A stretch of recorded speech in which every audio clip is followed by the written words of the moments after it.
vinavyoingia katika mfumo wa elimu yetu? Asante sana. Labda vitu mimi niseme tu kwamba unajua katika masoko huria ya biashara zote yanatakiwa yafanyike masoko huria ya biashara zingine zote, lakini sio elimu. Elimu kwa vyovyote vile inatakiwa ibaki isimamiwe na serikali. Unaporuhusu kugawa tenda kwa watu wengine na zile shughuli wanafika mahali wanafanya shughuli za kibiashara. Sasa unapofanya shughuli za kibiashara ni lazima ujue kabisa kwamba hata wale ambao wanasimamia ufikishaji wa vitabu nao wanahitaji fedha. Kwa hiyo kama wanahitaji fedha, inawezekana wasiwe na umakini mkubwa sana wa kupitia vile vitabu viweze kuwa bora. Focus yao itakuwa ni kupata fedha zile, yani kupata zile fedha mapema sana, badala ya kuangalia ubora wa vitabu. Kwa hiyo mimi natazama kwamba upande wa soko huria pia umeathiri kwa kiasi kikubwa sana katika utengenezaji wa vitabu. Sasa hivi utakuta darasa moja lina vitabu vingi vya kutumia, vingi mno. Kwa hiyo unakuta darasa moja na labda kidato cha pili au cha kwanza una vitabu zaidi ya 6-7 kwenye somo moja. Sasa hiyo yote hiyo inatokana na kwamba biashara zile watu wanazifanya na watu ambao wana mamlaka ya kuweza kusimamia hii swala ya elimu. Kwa hiyo nafikiri kwamba kama swala la soko huria, tufike mahali soko huria tufanye kwa mambo mengine, lakini si elimu, kwa sababu elimu ni huduma. Na nimesema mwanzo kwamba taifa lote makini linatoa elimu kwa watu wake kwa ajili ya manufaa ya baadaye, sio kwa ajili ya kitu kingine, ni kwa ajili ya manufaa baadaye, ili watu wale waweze kuwa wana ujuzi wa kutosha, wanaweza kufanya mambo yote, wanaweza kufanya vitu vizuri katika nchi. Lakini kitu kingine, utaona elimu za sasa hivi nyingi zimekuwa ni elimu za photocopy. Yaani hata uandishi, hata miandiko sasa hivi imekuwa ni migumu sana kuwafundisha watoto. Utatazama hata kama ushawahi kupata experience ya kuona miandiko ya wazungu miandiko yao ukitazama na miandiko ya baba zetu waliopita huko nyuma ni tofauti sana. Lakini tofauti huo ulikuwa unasababisha kwamba watu walikuwa wanasoma na walikuwa wanaandika zaidi kuliko kutumia vitu vya electronics. Of course hata tunaweza pia nao unaweza kuwa umeathiri katika masuala ya ubora wa elimu ambao tunaipata, lakini ubora wa watu ambao wenyewe wanatumia ile elimu yenyewe. Kwa hiyo mimi nadhani kwamba tuna kazi kubwa ya kuweza kupata watu ambao ni wataalamu ndani ya serikali ili watengeneze vitabu ambavyo vinafikira, sio kufocus kwa ajili ya mitihani tu. Nimekueleza hapa watu wanatengeneza vitabu wenyewe vinaitende kufanya watu waweze kufaulu mitihani, vinatunga maswali rahisi, vinaelezewa kwa juu ili mwanafunzi aweze kuclaim haraka na kuweza kufanya mitihani. Lakini tunatakiwa tutunge vitabu ambavyo kwa kweli mwanafunzi akikishika kile kitabu akikisoma anakuwa anatengeneza fikira, lakini anafaulu mtihani wake vile vile. Unapokuwa darasani, alafu kwa sababu umetuambia hapa wewe ni mwalimu, umetuambia kwamba wakati mwingine unakutana na hizi dosari. Unapokutana na dosari katika kitabu wakati unafundisha, huwa unafanya nini? Unachukua hatua gani? Okay, sawa. Na hilo nadhani ningesahau, nataka nizungumze. Kwa mfano kitabu cha Samiri mwalimu wa hesabu. Ukitazama kitabu cha kidato cha 3. Solution nyingi za mada ya statistics wamekosea kwenye kusolve maswali. Kwa hiyo unakuta kwamba mwanafunzi ana mfano umeandikwa kwenye kitabu. Ndio changamoto tunayopata walimu sasa. Mfano umeandikwa kwenye kitabu. Mwalimu umeshusha pale swali vizuri kabisa ubaoni. Lakini mwanafunzi yeye ana kitabu anaangalia ule mfano, anakuta mbona jibu sio. Kwa hiyo mwalimu sasa una kazi ya kuweza kumshawishi mwanafunzi afahamu ile njia ambayo wewe umemfundisha, ambayo unaona kwamba ni sahihi, tofauti na makosa ambayo yameandikwa kwenye kitabu. Kuna makosa mengine typing error, mtu amesolve swali lakini jibu lake akaja kaandika tofauti. Sasa mwanafunzi sasa hapo kwanza anaweza kumwamini mwalimu. Sababu wanafunzi walio wengi wanaamini sana vitabu. Mwanafunzi ukishampa kitabu yeye, ndio maana mara nyingi kufundisha mwalimu anakuambia, mwalimu naomba unipe kitabu, kwa sababu yeye anataka kudhibitisha kile unachomueleza ubaoni, je, kinafanana kwenye kitabu. Kwa hiyo sasa tunajikuta tunapata matatizo makubwa sana ya changamoto ya kuweza kutetea sasa kile ambacho unakifundisha pale ubaoni na kile ambacho kipo kwenye kitabu. Kwa hiyo mimi nadhani wakati mimi nafundisha mara nyingi mimi nafundisha najaribu kuwaonesha, kuwathibitisha kwamba hichi kilichoandikwa hapa si sahihi. Hasa solution nyingi ukiangalia mifano mingi ambayo imefanywa kwenye kitabu. Mifano mingi tu ukija kwenye rate variation, ukija kwenye statistics, kama kuna mtu anacho kitabu anaweza kaniambia kama ni kweli kwamba kuna maswali mengi yanakosewa. Na hata kwenye semina zetu za masomo ya science huko mara nyingi tunavutana sana, kwa sababu nakuta kuna solution imefanyika huko, lakini solution hiyo sio sahihi. Na kosa ambalo wanalifanya taasisi ya elimu, wao wasijiamini kwamba wao ndio wanajua. Sisi wadau ambao ni walimu, ni lazima ifike mahali walimu ambao wanavitumia hivi vitabu washirikishwe katika uandalizi na ukaguzi wa vitabu. Yaani wao watu wa taasisi, kwa sababu niwahi kusikia mkurugenzi wa taasisi mmoja anaeleza kwamba kila somo lina mtaalamu wawili wa kukagua kitabu. Sasa wataalamu wawili wa kukagua kitabu, haiwezekani wataalamu wawili ndio wanaaminiwa kwamba hao ndio sahihi katika kukabidhi kukagua kitabu. Kwa hiyo lazima ifike mahali walimu hasa walimu, maana sisi ndio tunavitumia vitabu na ndio tunagundua makosa mengi kwamba hichi kitu sio sahihi. Kwa hiyo maana ni kwamba ifike mahali sasa taasisi ya elimu Tanzania iwafikie wadau wenyewe walimu, baada ya kutengeneza kazi zao wazilete kwetu pia tuzione hizi kazi ni sawa, zinaendana na syllabus. Lakini hata kama zinaendana na syllabus, je, zimesolviwa sawa sawa? Hasa masomo mengi ya hesabu yanakosewa sana, kuta njia zimesolviwa tofauti. Kwa hiyo mimi nadhani kwamba Wizara ya Elimu na Taasisi ya Elimu wafike mahali wathamini mchango wa mwalimu. Mwalimu ashirikishwe katika kutengeneza hivi vitabu hivi. Asante sana. Ngazo, una mawazo tofauti kuhusiana na mfumo wa elimu ambao wengine kama ambavyo nimeweza kutambulisha awali kwamba ndugu yetu Makunga ameelezea kwamba umekuwa ni mfumo huria ambao anaona sio afya katika swala zima la elimu yetu na kupeleka mbele elimu yetu. Una nini cha kusema? Asante. Mimi natofautisha neno huria na neno holela. Si kila kitu kikifanywa kuwa huria kinatakiwa kuachwa kuwa holela. Kwa sababu hiyo ni lazima tukubaliane kwamba tunapokifanya kitu kiwe huria, jambo la msingi sana tunalolialika hapo katikati ni ushindani. Na ushindani huu ndio uliothibitisha kwamba kila kitu kinachoshindaniwa huwa kinatupeleka mahali fulani, tunaona nani ambaye anaweza akawaangusha wenzake kwenye eneo hilo la ushindani. Na kwenye maeneo hayo ndio maana utakuta karibu kila Mtanzania ambaye akijiona ana nafasi kidogo, basi anaweza akaamua hata mtoto wake aende kwenye mfumo ambao amehisi kwamba kwa ushindani kule wameonyesha matokeo ambayo ni bora zaidi kuliko pande mwingine. Na pengine ili elimu hii ikae vizuri, tulitakiwa tukubaliane kwamba mimi siwezi kukataa mfumo huria, lakini mfumo huo unaweza tu kanifanya nisite tu accept moja kwa moja, tukubali moja kwa moja, kwa sababu hali ya uchumi ya Watanzania tulio wengi bado sio mzuri sana kiasi cha kuweza kuwapeleka wale watoto wawili, watatu, wanne kwenye mfumo huo ambao utakuwa ni wa kulipia zaidi. Kwa sababu hiyo nilikuwa natamani kama tunaamua kuaccept, uchukue mfumo wa elimu huria, lakini usiwe holela, kuwe bado na ufuatiliaji wa karibu. Lakini pia tukubaliane kwamba mfumo wa elimu tukiusimamia, kwa maana kwamba tukiamua kuupeleka, mimi kama nilivyosema kuupeleka kwenye ushindani, ninajaribu kusema ya kwamba tujaribu sasa sisi tunaotoa elimu kwa maana ya labda kwa mfumo ambao ni rasmi wa serikali kabisa, tushindane na wale ambao tutawaruhusu wengine. Namna za kushindana ni nini? Ni pamoja na kukubaliana kama tuna namna zinazoweza kuwafanya wale watoaji wa elimu wengine watoe elimu hiyo kwa gharama ambayo ni ndogo kidogo.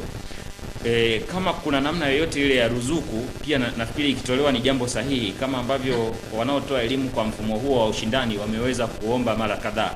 Kwa sababu watoto wanaosoma kule kama wasingekuwa kwenye hizo shule, pia tungewasomesha kwenye mfumo wetu wa kawaida. Kwa hiyo wanachofanya ni kutusaidia sisi kama jamii ya Watanzania, sehemu ambayo tungeweza kugharamia, wao wameichukua, wamewekeza kwa maana ya majengo na huduma nyingine, watoto wapate elimu hiyo hiyo.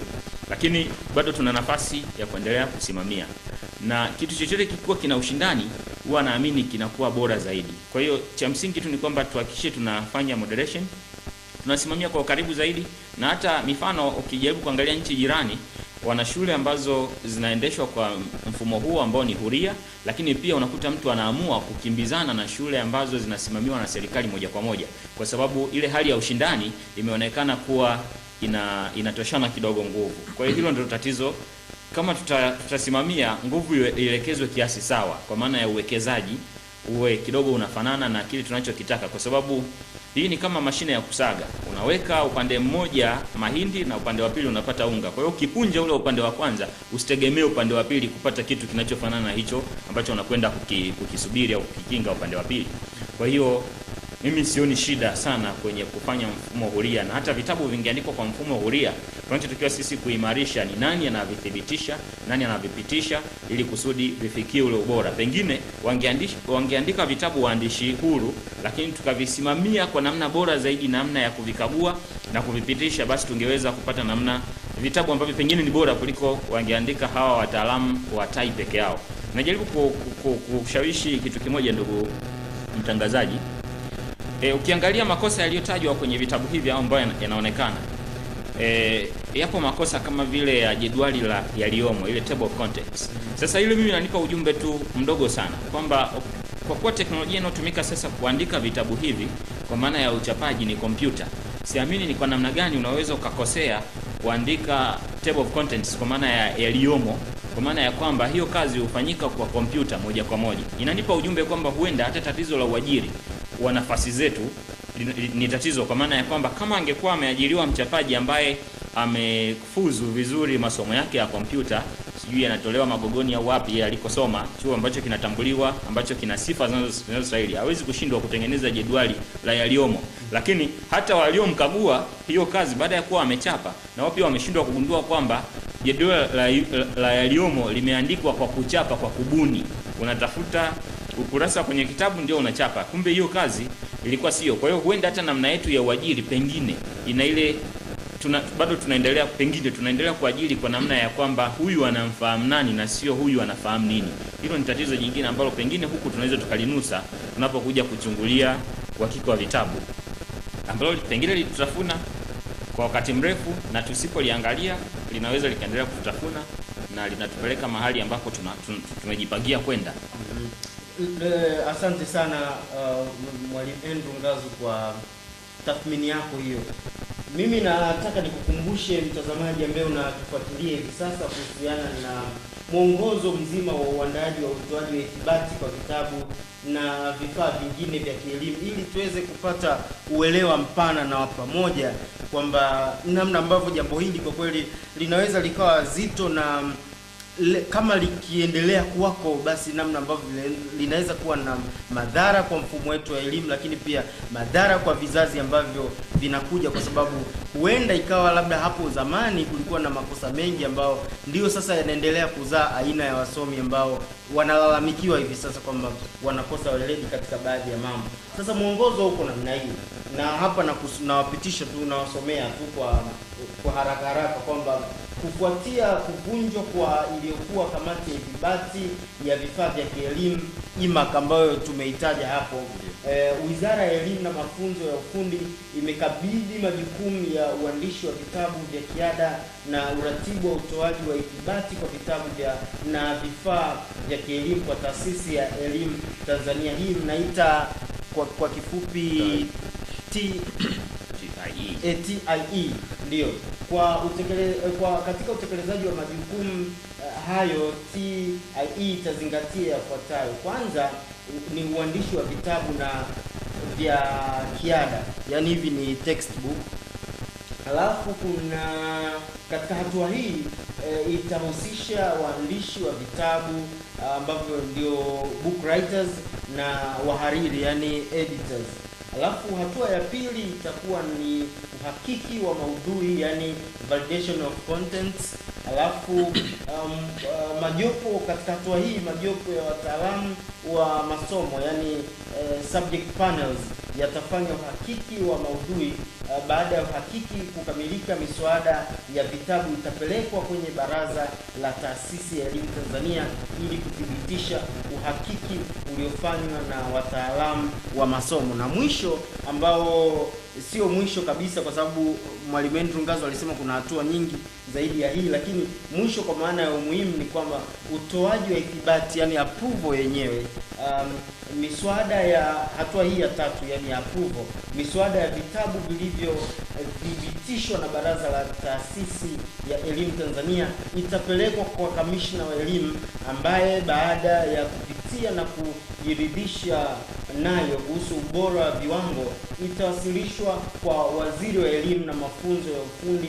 Kwa mujibu wa sheria ya elimu, Waziri wa Elimu na Mafunzo ya Ufundi ndiye atakaye ridhisha, yani approval, matumizi ya vitabu hivyo. Sasa tunakuja pale katika swala langu la msingi kwamba kwa hatua zote hizi, Mwalimu Magabilo, kwa nini swala la dosari hizi zinatokea? Nimelijibu, lakini ni hatua gani ambazo pengine zinapaswa kuchukuliwa katika siku za usoni ili kuzuia dosari za namna hii zisiweze kujitokeza? Karibu. Asante sana. Kwanza kwa utaratibu jinsi ambavyo ulivyo, waziri kwa namna yoyote pale hawezi kujitoa. Vinginevyo labda aliingia kwenye wizara akakuta kuna makosa hayo yamefanyika. Lakini kama makosa yale yalifanyika na yeye yupo na yeye ndiye ameprove ndio amekuwa mtu wa mwisho, ni kwa namna yoyote vile lazima atakuwa anahusika pia. Pengine angepaswa kuyabaini kabla watu wengine hawaja. Ofisi yake kuna namna ambavyo ofisi yake inaweza ikajitoa, kwa sababu maana yake ni kwamba haya makosa angeweza kugundulika mapema na pengine kurudisha kule kabla ya kuweza kutoa. Lakini mimi nalitazama tatizo la dosari za vitabu kama tatizo dogo sana katika ndani ya tatizo kubwa ambalo tulilo nalo. Utaona hata serikali pia imekuwa kibadili baadhi ya taasisi ambazo zilikuwa zinakusudia kufanya malengo ya jambo fulani, wao wanabadilisha kuweka vitu vingine ambavyo havihusiki. Kwa mfano, utaona chuo cha SUA. Chuo cha Sokoine pale Morogoro, kutoka kuanzishwa kwake, malengo yake hasa ilikuwa ni kuzalisha wataalamu wa kilimo. Nadhani nataka uanze kuona tatizo linakoanzia. Sio tatizo la makosa ya vitabu peke yake. Yaani tatizo linakoanzia, yaani kwamba chuo kile kilikuwa kimewekwa pale kwa ajili ya kuzalisha wataalamu wa kilimo. Lakini umeshuhudia baada ya muda fulani sasa malengo ya kile chuo yameanza kubadilishwa. Sasa na malengo ya kile chuo